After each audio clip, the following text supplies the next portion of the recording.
Mill ఇంకో TV ఇంకో ఆయన వచ్చి లాగేశారు. అండ్ మోహన్ బాబు గారు ఇంటి దగ్గరికి వస్తే ప్రెస్ అయినా కొడతారు, పోలీసులైనా వచ్చి ప్రెస్ని కొట్టేస్తారు. నాకు అర్థం కాలేదు. ఐఎమ్ రియలీ సారీ, నా కోసం వచ్చి నా వల్ల మీకు అదైనందుకు ఐఎమ్ రియలీ సారీ తల్లి. ఒక అన్నగా నేను ఎప్పుడు ఉంటాను, ఐఎమ్ సారీ. బట్ మీరు అంత గట్టిగా పోరాడారు, నిలబడారు, థ్యాంక్ యూ సార్. తప్పు లేనప్పుడు మిమ్మల్ని ఎందుకు సార్ ఆపుతున్నారు అక్కడ రాకుండా? నేను రమ్మంటున్నాను ప్రెస్ని, నేను ఎక్కడికైనా వచ్చి మాట్లాడుతుంటున్నాను, ఎందుకు ప్రెస్ని రానిట్లు? నేను ఒకటే అడిగాను సార్, హైకోర్టు ఆర్డర్ ఇదిగోండి, మీకు కూడా షేర్ చేశాను సార్, మీకు వచ్చేసి ఉంటుంది ఈ పాటికి. హైకోర్టు ఆర్డర్ ఇచ్చాను, లోవర్ కోర్టుది చీటింగ్ చేశారు, కమిషనర్ గారు బాండు, ఇవి 3 ఉన్నాయి, ఇవి చల్లవంటాడు. పోనీ రాసి ఉండంటే మీరు రాయకూడదు అంటారు. పోనీ ప్రెస్కి చెప్పమంటే మేము చెప్పమంటారు. సరే ఏ అధికారంతో నా ఇంట్లో మీ ఇంటికి వెళ్ళేదని మీకు ఆర్డర్ కావాలంటాడు. మీరు ఇంటికి వెళ్ళేదని మీరు ఆర్డర్ తీసుకుంటున్నారు సార్ అని. లేదు మీ నాన్న చెప్పాలి మాకు అంటారు. సరే అది కోర్టులో ఉంది సార్, మీరు ఎందుకు మా నాన్న మాట వింటున్నారు? మీరు కోర్టు మాట వినాలి కదా సార్ ఏసీపీ గారు అంటున్నాను. లేదు సీఏ గారు ఏసీపీ గారు లేరు, మోహన్ బాబు గారు చెప్పాలి అంటున్నారు. సార్ ఇది ఎక్కడ సార్? ఇంటి లోపల మా నాన్న లేరు, ఎవరు లేరు, మా పెట్స్ ఉన్నాయి, 25 మంది రౌడీ షీటర్లు ఉన్నారు. నేను డ్రోన్ పంపిస్తాను సార్ చూడండి సార్ అంటే పంపించద్దు, మేము చూడకూడదు. పోనీ నేను ఇక్కడ ఉంటాను సార్, మీరు లోపలికి వెళ్ళిన పెట్స్ నేను కుక్కలను ఇచ్చేయండి సార్, తీసుకెళ్ళిపోతాను. 3 ఉన్నాయి సార్, వాళ్ళు నీళ్లు పెడుతున్నారు, ఏం పెడుతున్నారు, ఎండాకాలం చూసుకుంటాను సార్, పిల్లల్లా పెంచుకుంటాం వాటిని. మేము నా కాదు మీరు వెళ్ళి తండ్రి సరే దండం పెట్టుకున్నాను, కాళ్ళు పట్టుకుంటాను సార్ అన్నాను. నేను కళ్ళల్లో నీళ్ళు వచ్చేసింది, ఆ పెట్స్ వచ్చేసి గేటు సందుల్లో మీకు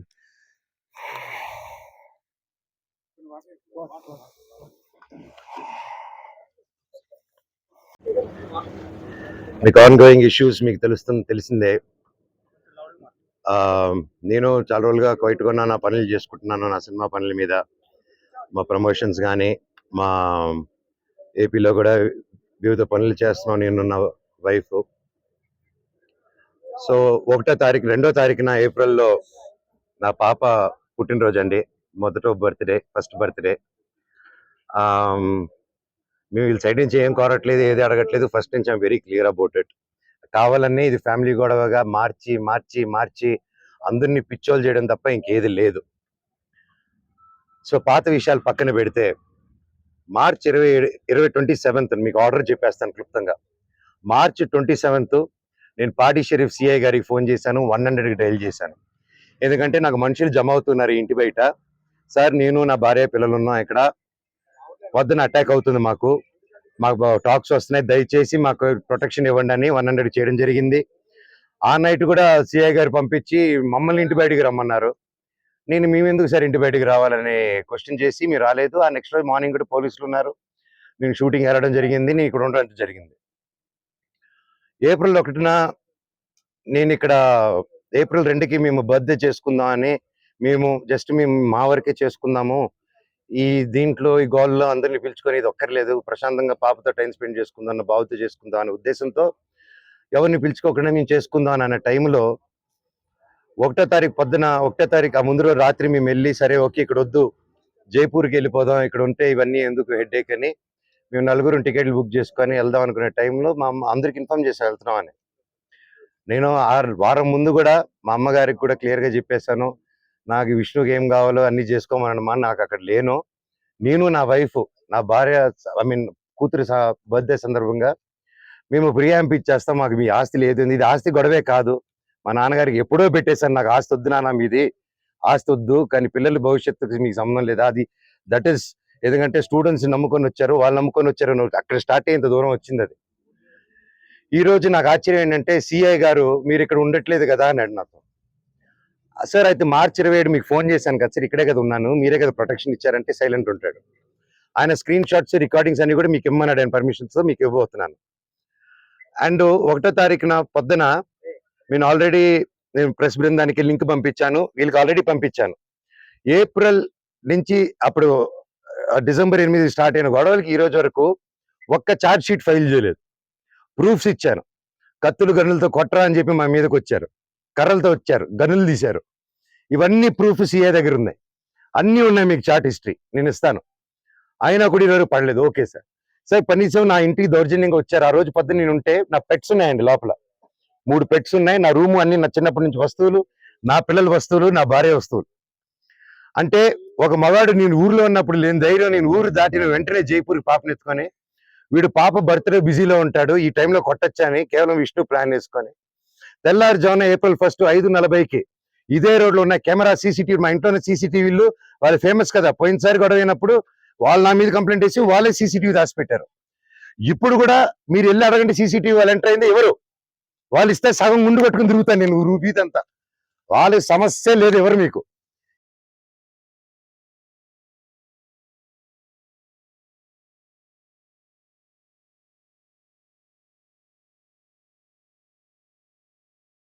ఆర్డరు నేను కానీ ఇక్కడ కానీ డిస్ప్యూట్ జరిగేంత వరకు మేము ఇక్కడ ఉండొచ్చు, ఇద్దరు నేను ఎవరు ఉండకూడదని చెప్పాల. కలెక్టరేట్ దగ్గరికి వెళ్ళారు, నేను అమ్మ నేను వచ్చి ఉండొచ్చు, నేను ఏం చేయట్లేదు ఇదిగోండి అనేసి నా ఫైలు అప్పచెప్పాను నేను వాళ్ళకి. నేను వీళ్ళకి సినిమాలు పనిచేసినప్పుడు, నేను క్యాంపస్కి పనిచేసినప్పుడు ₹1 ట్రాన్సాక్షన్ వాళ్ళ దగ్గర నాకు వచ్చిందని చెప్పానండి. ఈ రోజు వరకు ఈ మనోజు ₹1 తీసుకోలేదు నా కుటుంబం నుంచి, ₹1 తీసుకోలేదు ఏ సినిమాకి. నేను బయట ప్రొడక్షన్ హిట్ కొట్టి బయట ప్రొడక్షన్ లో చేసుకొని ఒకటి హిట్ కొడితే చాలు తీసుకొచ్చి ఇక్కడ లాక్ చేసేస్తాడు. విష్ణు కంపెనీలో 25 films లో నువ్వు చెయ్యాలి, రే నువ్వు ఇప్పుడు ఆడగట్టు పేసుకొని చేయకపోతే విష్ణు కెరీర్ నిలబడదురా, నువ్వు ఆడగంటే అంటే నాకు కంఫర్టబుల్ లేదు, ఇప్పుడు I'm not ready for lady getup అన్నప్పుడు అంటే సెంటిమెంట్ గా కూర్చొని పెట్టి, లేదు విష్ణు కెరీర్ నీ చేతిలో ఉంది అని నిలబెడదాం హీరోగా, నువ్వు ఒక పర్ఫార్మెన్స్ నువ్వు కామెడీ చేస్తావు అంతా నువ్వు చేయి అంటే అన్న కోసం అమ్మాయి గెటప్ కూడా వేసుకొని యాక్ట్ చేశానండి. ప్రతిదీ చేశాను, వాళ్ళకి స్టంట్స్ డైరెక్ట్ చేశాను, సాంగ్స్ కంపోజ్ చేసి పెట్టాను, ప్రతి గొడ్డు చాకరీ చేసి పెట్టాను వాళ్ళకి. గ్రాఫిక్స్ నేను గ్రాఫిక్స్ చదువుకుంటే అతను గ్రాఫిక్స్ కంపెనీ పెట్టుకున్నాడు, మా నాన్న థియేటర్ పెట్టుకుంటే ఇతను సమోసాలు అమ్ముకుంటాడు. సో అది ఇతనికి ఉన్న ఇది, ఇట్స్ ఓకే. సో మొన్న ఇప్పుడు coming to the point, high court order ఇచ్చిందండి, మేము ఉండొచ్చు వాళ్ళు ఉండొచ్చు, వీక్లీ వన్స్ పోలీసు రావాలని. వీళ్ళు ఏం చేశారు, లోవర్ కోర్టుకి వెళ్ళి, అండ్ మాకు కేవెట్టేస్తున్నాం అక్కడ, మీకు అందరూ తెలిసేది, లోవర్ కోర్టుకి వెళ్ళి రంగారెడ్డి కోర్టుకి వెళ్ళి దొంగ పెళ్ళుమిల్లు ఇంకో టీవీ ఇంకో ఆయన వచ్చి లాగేశారు. అండ్ మోహన్ బాబు గారు ఇంటి దగ్గరికి వస్తే ప్రెస్ అయినా కొడతారు, పోలీసులు అయినా వచ్చి ప్రెస్ని కొట్టేస్తారు. నాకు అర్థం కాలేదు. ఐఎమ్ రియలీ సారీ, నా కోసం వచ్చి నా వల్ల మీకు అదైనందుకు ఐఎమ్ రియలీ సారీ తల్లి. ఒక అన్నగా నేను ఎప్పుడు ఉంటాను, ఐఎమ్ సారీ. బట్ మీరు అంత గట్టిగా పోరాడారు, నిలబడారు, థ్యాంక్ యూ సార్. తప్పు లేనప్పుడు మిమ్మల్ని ఎందుకు సార్ ఆపుతున్నారు అక్కడ రాకుండా? నేను రమ్మంటున్నాను ప్రెస్ని, నేను ఎక్కడికైనా వచ్చి మాట్లాడుతాను, నన్ను ఎందుకు ప్రెస్ని రానిట్లేదు? నేను ఒకటే అడిగాను, సార్ హైకోర్టు ఆర్డర్ ఇదిగోండి, మీకు కూడా షేర్ చేశాను సార్, మీకు వచ్చేసి ఉంటుంది ఈ పాటికి. హైకోర్టు ఆర్డర్ ఇచ్చాను, లోవర్ కోర్టుకి చీటింగ్ చేశారు, కమిషనర్ గారు బాండు, ఇవి 3 ఉన్నాయి, ఇవి చల్లవంటాడు. పోనీ రాసి ఉండంటే మీరు రాయకూడదు అంటారు, పోనీ ప్రెస్కి చెప్పమంటే మేము చెప్పమంటారు. సరే ఏ అధికారంతో నా ఇంట్లో మీ ఇంటికి వెళ్ళేదని మీకు ఆర్డర్ కావాలంటాడు, మీరు ఇంటికి వెళ్ళేదని మీరు ఆర్డర్ తీసుకుంటున్నారు సార్ అని. లేదు మీ నాన్న చెప్పాలి మాకు అంటారు. సార్ అది కోర్టులో ఉంది సార్, మీరు ఎందుకు మా నాన్న మాట వింటున్నారు, మీరు కోర్టు మాట వినాలి కదా సార్ ఏసీపీ గారు అంటున్నాను.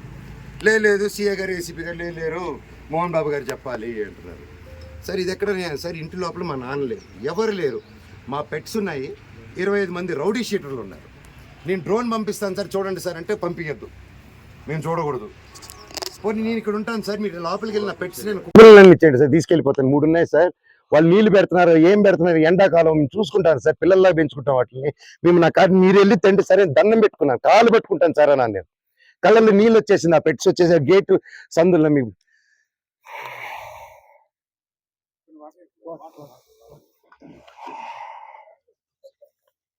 ఒక్క ప్రూఫ్ మనోజ్ మీద తప్పని చెప్పమానండి, నేను సాక్షాత్ అందరి కాళ్ళ మీద పడి నేను సారీ అడుగుతాను. ఒక్క ప్రూఫ్ చూడు, పోనీ నేను ఆశ్చర్యనట్టు ఒక్క ప్రూఫ్ చూపిమానండి. వాళ్ళు చెప్పేది ప్రతిదీ అబద్ధం. April 1వ తారీఖున దౌర్జన్యంగా 30-40 కార్లు, ఆ వీడియో కూడా ఇచ్చాను మీకు, 30-40 కార్లు ఇదే వీధిలో వచ్చి మా సెక్యూరిటీ గేట్లు దూకి స్టంప్స్ లో బూతులు మాట్లాడి నా సెక్యూరిటీని కొట్టి 3 గంటల వరకు బంధించారు లోపల. నేను 100కి చేశా, పోలీసుకి చేశా సార్, కమిషనర్ గారికి చేశా, డీసీపీ గారితో మాట్లాడారు మా వైఫ్, సార్ ఇలా అయింది, పెట్స్ ఉన్నాయి, అన్ని పగలగొడుతున్నారు, మా వస్తువులన్నీ లోపల, నా రూమ్ వస్తువులన్నీ పగలగొట్టేశారు. నా బాబు ఫొటోస్, నా పాప ఫొటోస్, చిన్నప్పటి నుంచి వస్తువులు, నా పాప కోసం ఉన్న చిన్న చిన్న నగలు మేము బర్త్డే కోసం కొనుక్కున్నట్టువి ప్రతిదీ పగలగొట్టి ఎక్కడేశారో కూడా తెలియట్లేదు. నా కారు, నా 2016లో కొనుక్కున్న నా కారు టో చేసుకొని ఆల్మోస్ట్ 9 years కారు, నాకు చిన్న చిన్న నేను పాత వస్తువులు అన్నీ ఎత్తి పెట్టుకుని ఉంటానండి, నేను అవే వాడుకుంటూ ఉంటాను. అండ్ నాకు ఆ షోకులు లేవు, అది తీసుకొచ్చి ఆ కార్ని టో చేసుకొని తీసుకొచ్చేసి వెళ్ళిపోయి ఆ రోడ్డు మీద వదిలేరు. నా వైఫ్ భార్య, మా వైఫ్ కారు మినీ కూపర్, దాన్ని టో చేసుకొని తీసుకొచ్చి ఆ గ్రౌండ్ లో వదిలేరు. ఆ గ్రౌండ్ లో వదిలి అక్కడ కర్చీఫ్లు కట్టుకొని రౌడీ షీటర్లు అందరూ దిగి దగ్గరుండి దాన్ని టో చేసుకొని మళ్ళీ తీసుకెళ్ళి అక్కడ వదిలేరు.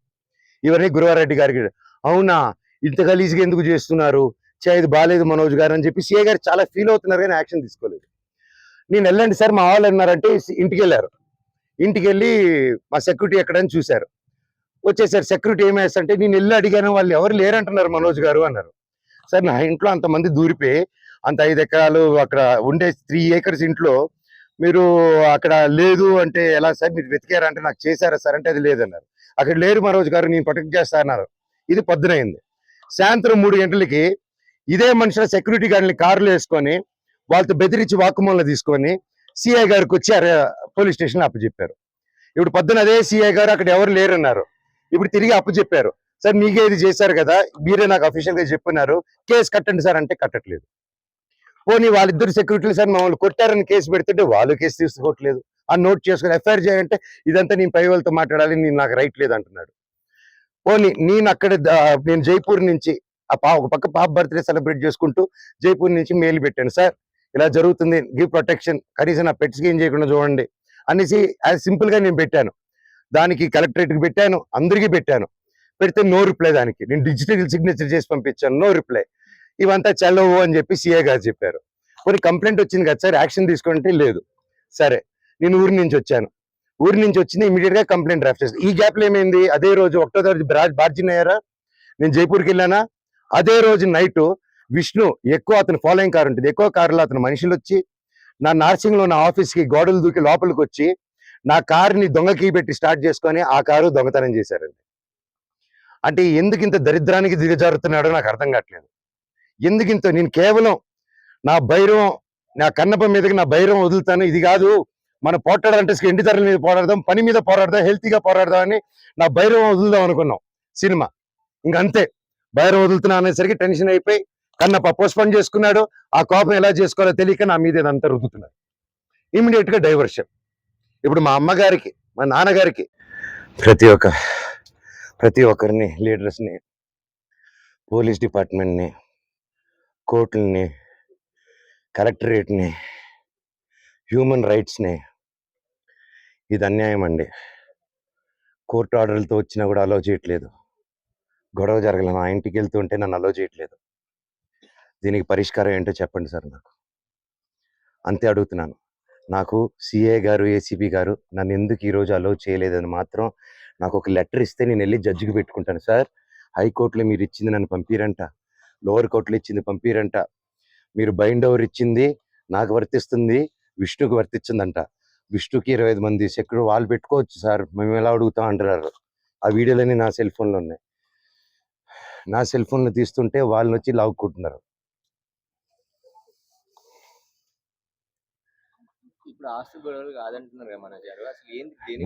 నా తల్లి మీద నా పిల్లల మీద ప్రమాణం చేసి చెప్తున్నాను, ఏ రోజు నేను ఆస్తి అడగలేదు, నా భార్య కూడా ఆస్తి అడగలేదు.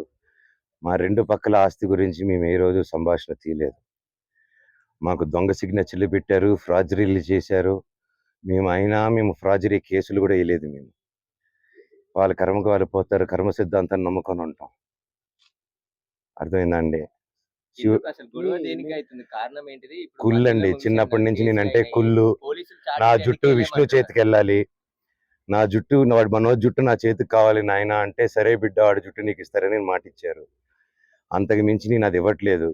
క్యాంపస్ అడిగాను, చేసే మనీ స్విండలింగ్ గురించి అడిగాను, ఆ డబ్బు విష్ణు చేసే దొంగతనాల గురించి అడిగాను, పిల్లల దగ్గర దోచుకునే దాని గురించి అడిగాను, లోకల్ ప్రజలను దోచుకునేది అడిగాను, ప్రూఫ్లు హ్యాండ్ ఓవర్ చేశాను, అన్నీ చేస్తున్నాను సార్. దయచేసి